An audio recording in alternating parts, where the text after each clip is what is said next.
E se eu te dissesse que a maior parte da sua personalidade, dos seus comportamentos, das suas decisões e até dos seus resultados na vida não são escolhas conscientes, mas circuitos neurológicos automáticos que você repete todos os dias?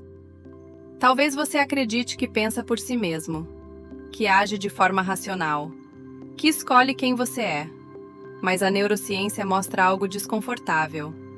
A maior parte do tempo, é o seu cérebro que escolhe por você. Escolhe como você reage, como você sente, como você se percebe. E, principalmente, o que você acredita ser possível ou não para a sua vida.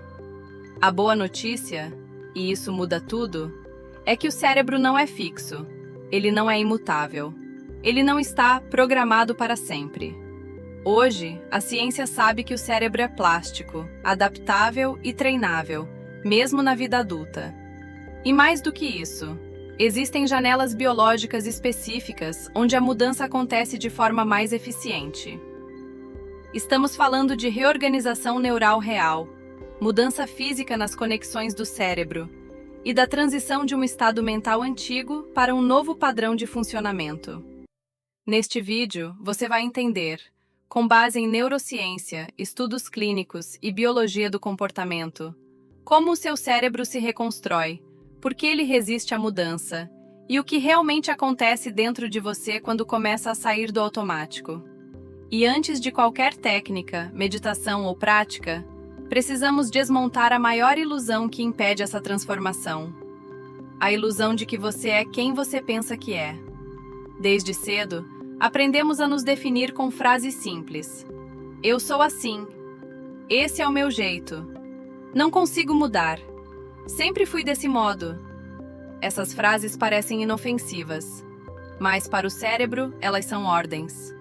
A neurociência mostra que aquilo que você chama de personalidade é, na verdade, um conjunto de padrões neurais repetidos ao longo do tempo. Você não é ansioso. Você repete circuitos de ansiedade. Você não é procrastinador.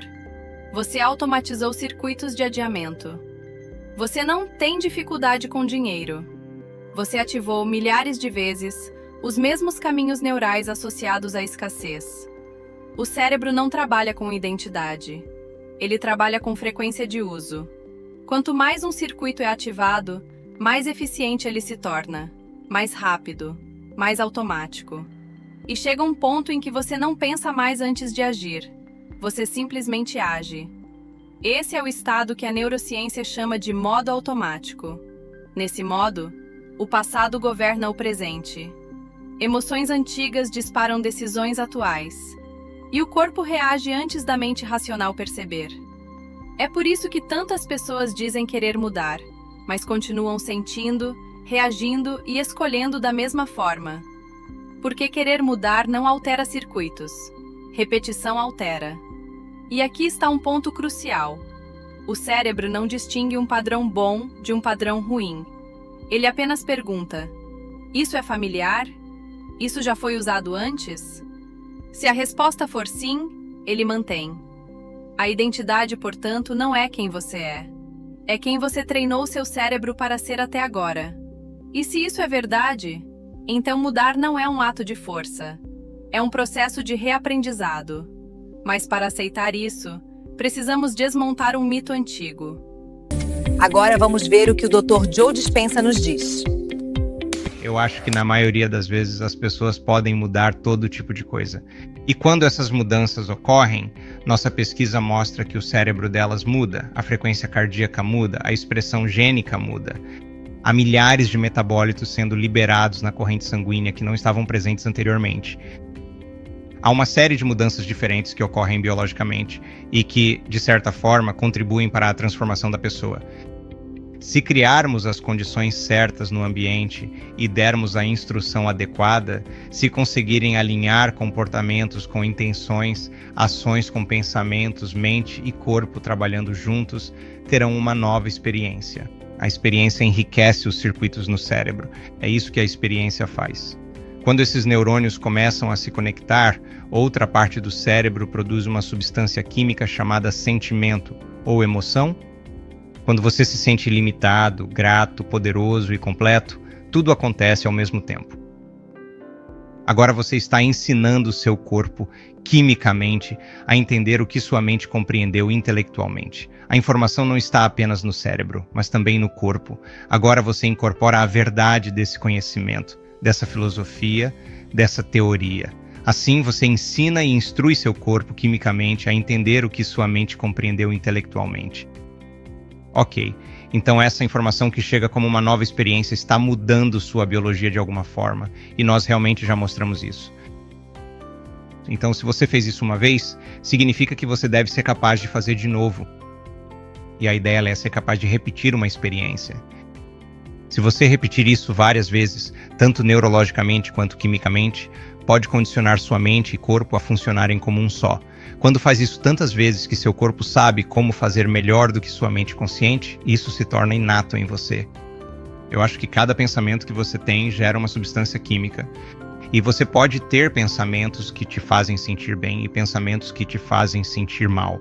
E eu acho que se 90% dos pensamentos que pensamos são os mesmos do dia anterior, os mesmos pensamentos levam às mesmas escolhas. As mesmas escolhas levam aos mesmos comportamentos, que criam as mesmas experiências e produzem as mesmas emoções, influenciando os mesmos pensamentos. Assim, a biologia, neurocircuitária, neuroquímica, hormônios e até a expressão dos genes de uma pessoa permanecem iguais, porque ela continua sendo a mesma.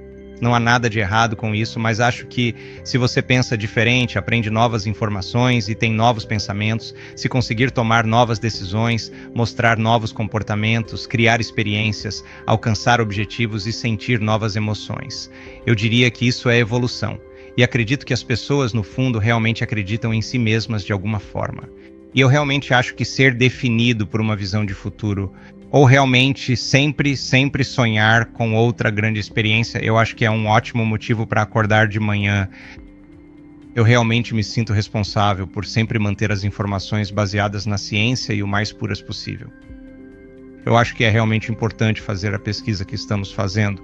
Quero dizer, nós estudamos tanto, do ponto de vista científico, o processo de mudança e o processo de transformação.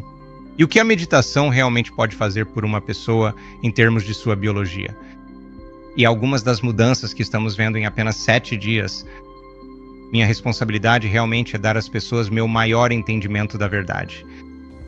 E inúmeras oportunidades para experimentá-la, nada mais.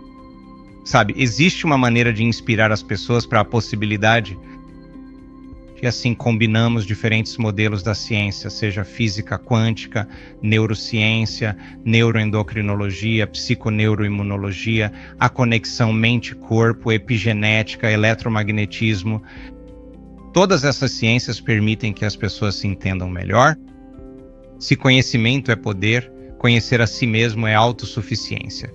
Você pode capacitar pessoas com isso. Quanto mais entende o que faz, no processo de mudança, quanto mais você entende por que faz isso, o como se torna mais fácil. Agora sabemos que se você der às pessoas informações científicas sólidas, linguagem do misticismo, e elas aprenderem isso, basicamente estão criando novos circuitos no cérebro.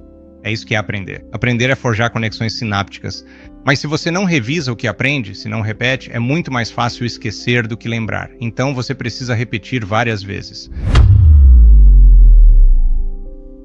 Durante muito tempo, a ciência acreditou que o cérebro adulto era praticamente imutável.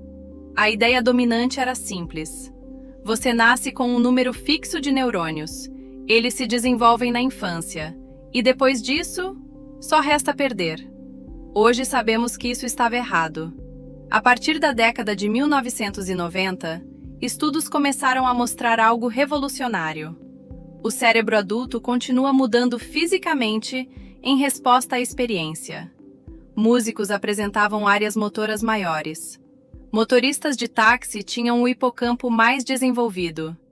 Meditadores de longo prazo exibiam mudanças mensuráveis em regiões ligadas à atenção, emoção e autocontrole. Essas mudanças não eram metafóricas, eram visíveis em exames de imagem. O cérebro estava se adaptando àquilo que era repetidamente exigido dele. Isso levou a uma redefinição completa da neurociência moderna. O cérebro não é uma estrutura fixa. Ele é um sistema vivo de adaptação. Neurônios criam novas conexões. Conexões pouco usadas enfraquecem.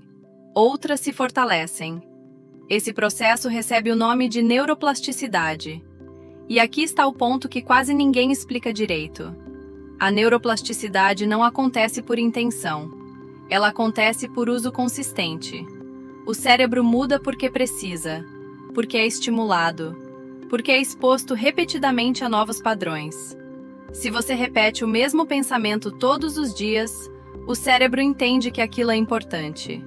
Se você repete a mesma emoção, o corpo aprende a produzi-la com mais facilidade. Com o tempo, pensar, sentir e agir daquela forma passa a exigir menos energia. E o cérebro ama economizar energia. É por isso que mudar cansa. E manter o velho padrão parece mais fácil. Mas é exatamente nesse ponto que a transformação começa. Porque quando você entende como o cérebro muda, você deixa de lutar contra si mesmo e começa a trabalhar a favor da sua biologia. E é aqui que entramos no ponto central deste vídeo. Como provocar essa mudança de forma consciente, estruturada e sustentável, especialmente ao longo de 21 dias. É isso que vamos explorar a seguir. Para entender como o cérebro se reconstrói, precisamos sair da abstração e entrar no nível microscópico da mudança. Toda vez que você pensa um pensamento, um grupo específico de neurônios entra em atividade. Esses neurônios se comunicam por meio de sinais elétricos e químicos, criando caminhos chamados sinapses. No início, esses caminhos são fracos. O sinal passa com dificuldade. Exige esforço, atenção e energia. Mas algo extraordinário acontece com a repetição. Quando o mesmo pensamento é ativado várias vezes, os neurônios envolvidos começam a se conectar com mais eficiência. A comunicação se torna mais rápida, mais estável, mais automática. A neurociência resume isso em uma frase simples, porém poderosa. Neurônios que disparam juntos se conectam juntos. Esse processo é conhecido como potenciação de longo prazo. É assim que hábitos são formados. É assim que crenças se consolidam. É assim que comportamentos se tornam automáticos. No começo, mudar exige esforço consciente. Mas com o tempo, o novo padrão começa a exigir menos energia do que o antigo. E aqui está um ponto crucial. O cérebro sempre escolhe o caminho que consome menos energia. Não o mais inteligente, não o mais saudável, mas o mais familiar. Por isso, quando você tenta mudar um comportamento, o cérebro reage com resistência. Não porque ele está sabotando você, mas porque ele está tentando economizar energia e manter o equilíbrio interno. Essa resistência costuma se manifestar como distração, preguiça, esquecimento, dúvida, vontade de desistir.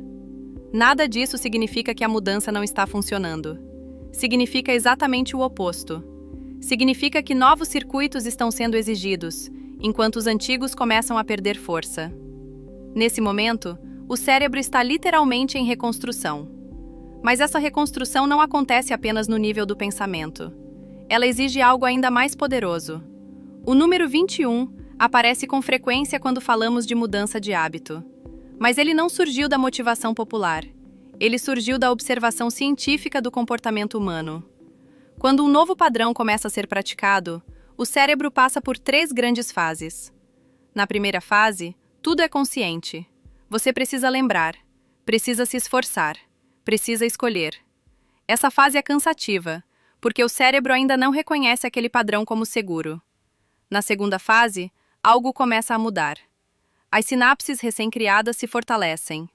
O cérebro começa a prever o novo comportamento. A resistência diminui um pouco, mas ainda existe instabilidade. É aqui que a maioria das pessoas desiste. Não porque falharam, mas porque o cérebro ainda está testando. A terceira fase é a mais importante. Após cerca de 3 semanas de repetição consistente, o cérebro começa a aceitar o novo padrão como válido. Não como algo extraordinário, mas como algo possível. Nesse ponto, o esforço diminui. A resposta emocional muda. O comportamento começa a se tornar mais natural. Isso não significa que o processo está completo. Significa que ele passou do estado experimental para o estado funcional. O cérebro deixa de lutar contra o novo e começa a incorporá-lo. É por isso que os primeiros 21 dias são críticos. Antes desse período, o cérebro observa. Depois dele, o cérebro decide. Decide se vale a pena manter aquele circuito ou se deve voltar ao antigo. E aqui está o detalhe mais importante de todos. O cérebro não muda apenas pelo que você faz. Ele muda pelo estado emocional em que você faz. É isso que vamos explorar a seguir. Porque existe algo que acelera a neuroplasticidade de forma profunda, mensurável e comprovada. E esse algo é a emoção. Existe um fator que pode acelerar ou bloquear completamente a mudança cerebral. Esse fator não é disciplina, não é força de vontade, não é inteligência, é emoção. Toda experiência que gera emoção significativa ativa regiões profundas do cérebro, responsáveis por aprendizado e memória. Quando uma emoção está presente, o cérebro entende que aquilo importa para a sobrevivência ou evolução. É por isso que eventos emocionais são lembrados com tanta clareza, enquanto informações neutras são facilmente esquecidas. A emoção funciona como um marcador biológico. Ela diz ao cérebro: preste atenção, grave isso, fortaleça esse circuito. Quando você tenta mudar um padrão de pensamento sem envolver emoção, o cérebro trata isso como algo irrelevante. Mas quando a emoção está presente, o aprendizado se torna profundo. Aqui está o problema. Muitas pessoas tentam mudar usando emoções de medo, culpa ou pressão. Elas querem mudar porque estão cansadas de sofrer, porque estão com medo de continuar como estão. O cérebro, então, associa o novo padrão a um estado de ameaça. E quando o cérebro percebe a ameaça, ele entra em modo de sobrevivência. Nesse modo, o pensamento fica rígido, a criatividade diminui, a aprendizagem desacelera. Um cérebro em sobrevivência não aprende, ele se defende. Por isso, a mudança real exige uma emoção diferente, segurança combinada com intenção. Quando você gera estados emocionais como curiosidade, presença, gratidão, expectativa positiva, o cérebro libera neurotransmissores que facilitam a plasticidade. Nesse estado, o aprendizado acontece mais rápido, mais profundamente, mais de forma integrada. E isso nos leva a um elemento essencial da reprogramação mental. O cérebro opera em diferentes estados elétricos, conhecidos como ondas cerebrais. Cada estado cria um tipo de experiência mental. No estado beta, você está alerta, analítico e reativo. É o estado da rotina, do estresse e da sobrevivência. No estado alfa, a mente começa a desacelerar. A atenção se amplia, o corpo relaxa. É nesse estado que o aprendizado se torna mais eficiente. No estado teta, a fronteira entre consciente e subconsciente se enfraquece. Memórias profundas se tornam acessíveis. Padrões antigos emergem. É por isso que esse estado está associado a aprendizagem profunda, criatividade, reprogramação de crenças. Já o estado gama está ligado à integração, insight e percepção ampliada. O ponto-chave é este. O estado cerebral em que você está determina o que o cérebro consegue aprender. Você não muda padrões profundos em estado de estresse. Você muda padrões profundos em estado de presença. Por isso, práticas que induzem alfa e teta são usadas em reabilitação neural, psicoterapia e neurofeedback. Não por misticismo, mas por biologia. Quando o cérebro desacelera, o subconsciente se torna acessível. E é no subconsciente que vivem os padrões que moldam sua vida. Existe um erro comum quando se fala de mudança mental: acreditar que tudo acontece apenas no pensamento. Mas o corpo é parte do processo. Na verdade, o corpo é a mente inconsciente. Ele guarda memórias emocionais, respostas automáticas, padrões de sobrevivência. Se o corpo não se sente seguro, o cérebro não muda. Estados prolongados de estresse liberam hormônios que reforçam padrões antigos. O sistema nervoso entra em alerta. O coração perde coerência. A atenção se fragmenta. Por outro lado, quando o corpo entra em coerência, o cérebro recebe um sinal poderoso. Está tudo bem para mudar. A coerência cardíaca, o alinhamento entre coração e cérebro, cria um ambiente biológico favorável à neuroplasticidade. Nesse estado, o aprendizado se aprofunda, a resistência diminui, o novo padrão se consolida. A mudança deixa de ser luta e passa a ser adaptação natural. Mas existe um último estágio nesse processo. Um estágio que quase ninguém explica, e que define se a mudança vai se manter ou se tudo vai voltar ao antigo padrão. É o momento do desconforto. E é exatamente aí que entramos no próximo bloco. Depois de tudo que vimos até aqui, uma coisa precisa ficar absolutamente clara. O cérebro não se transforma porque o tempo passou. Ele se transforma porque algo diferente foi repetido, sentido e integrado. Os chamados 21 dias não são uma regra mágica. Eles representam uma janela biológica inicial, um período em que o cérebro começa a enfraquecer conexões antigas e a fortalecer novas rotas neurais. É o início da mudança, não o fim. A neurociência mostra que o cérebro aprende pela repetição consciente, pela emoção correta e pelo estado fisiológico adequado. Sem isso, o cérebro volta ao padrão conhecido. Não porque você falhou, mas porque o sistema nervoso busca economia e previsibilidade. Quando você entende isso, algo muda profundamente. Você para de se culpar, para de lutar contra si mesmo e começa a treinar o cérebro como aquilo que ele é, um sistema adaptativo. Pensamentos repetidos moldam redes neurais, emoções frequentes reforçam circuitos, estados internos constantes definem comportamentos automáticos. Nada disso é espiritual no sentido fantasioso. É biologia, é física do sistema nervoso. Mas aqui está o ponto mais importante de todo esse vídeo. Você não muda a mente apenas pensando diferente. Você muda a mente vivendo internamente como se já fosse diferente. Quando pensamento, emoção e corpo entram em coerência, o cérebro recebe um novo sinal de identidade. E o cérebro sempre se adapta à identidade que você pratica. Por isso, a verdadeira reprogramação mental se faz da consistência dos estados internos. É repetir o novo até que ele se torne familiar, até que o corpo pare de estranhar, até que o cérebro aceite. Esse é o começo da mudança real. E se você chegou até aqui, é porque algo em você já percebeu que não se trata apenas de informação. Trata-se de transformação. Se isso fez sentido para você, inscreva-se no canal e continue treinando o seu cérebro com base em neurociência e física quântica aplicada. Escreva nos comentários: estou treinando meu cérebro. Obrigada por nos acompanhar até aqui. Este estudo de autoconhecimento continua, então se inscreva para não perder os próximos vídeos.